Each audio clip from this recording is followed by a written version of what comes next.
Chavez here with Star Watch Media, and we're backstage at the Nicholas K. Fashion Show at Mercedes-Benz Fashion Week.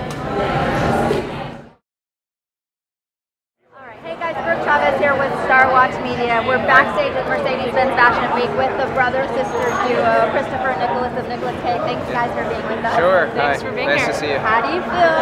How's the anticipation before show?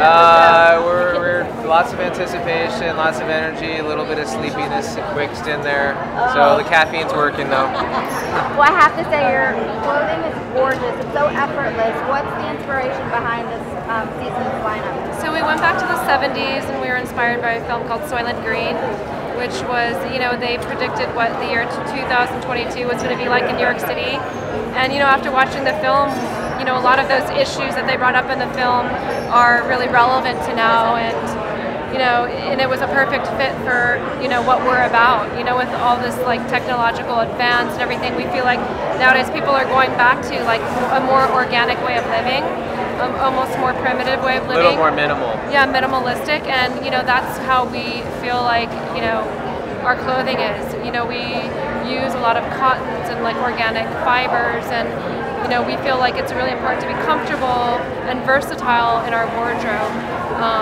But I think also minimal has to do with buying the right things and not so much volume. I think in the past people are like, oh, I gotta have this, this, and this, and they buy something because it's inexpensive. But I think that's not what people want nowadays. They would rather spend more money for something interesting that's traditional. And I think today people are so busy, they have so many hobbies, they travel a lot, they have families, and they want to see and do things. I think that they need a wardrobe that's smart but also very easy to wear, wherever you are.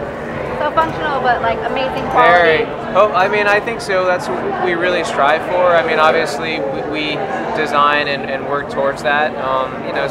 Hopefully we're successful. I guess it depends on, at the retail level, whether people really associate with it or not. Sure. And there's so many different pieces. I know you have basically perfected the art of layering, but each individual piece, could stand alone on its own. Exactly. I think it's, we do pay a lot of attention to detail in every single piece, but again, it's really important for a wardrobe to be versatile. We have pieces that you can wear 4 different ways, and that's fresh. If you want to go on a trip, you can wear it from the day into evening, and it could look like a totally different thing, and that's important to us. Definitely. Now, I know fashion has been your passion, but you, my friend, have a degree in business. Did you think that fashion would be at the forefront for you? Well, no, not really.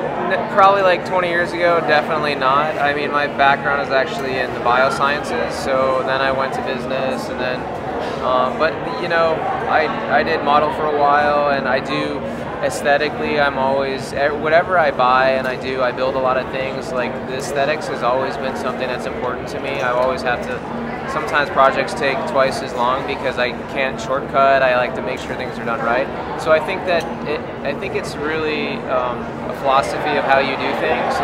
If you're the type of person that really pays attention to those things, it doesn't matter what industry you're in, you're always going to be sort of looking at things in the right sort of lens, I guess. And so fashion is, I wouldn't say that this is necessarily my first industry, but I love it. It's very interesting. It changes a lot. I don't think there's any other industry where their product changes so rapidly, and that you have to be sort of very smart about those changes and to have to come up with new ideas. It's a very dynamic business.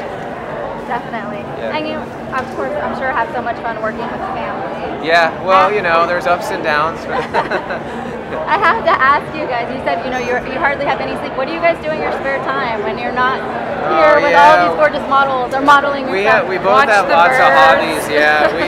Well, they just bought a place upstate, so we've been building a lot of stuff there, and we do a lot of outdoor stuff. We fly fish and backpack and ski and scuba dive, and so there's never really an end. There's always something to do, I feel like.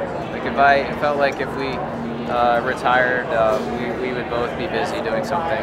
It's hard to stay put. We don't like to relax very much. One last question. What are you guys reading right now? What's on your Kindle these days? Oh man, I don't know that I actually have. I don't even.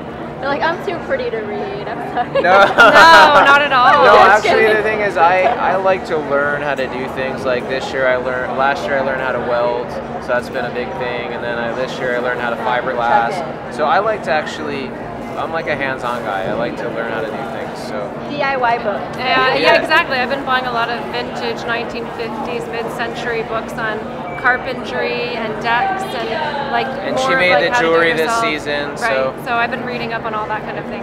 So Awesome. Well, yeah. We are so looking forward to seeing the lineup, and congratulations. Great. Thank you so much. Thank you guys. All right. Appreciate it. Okay,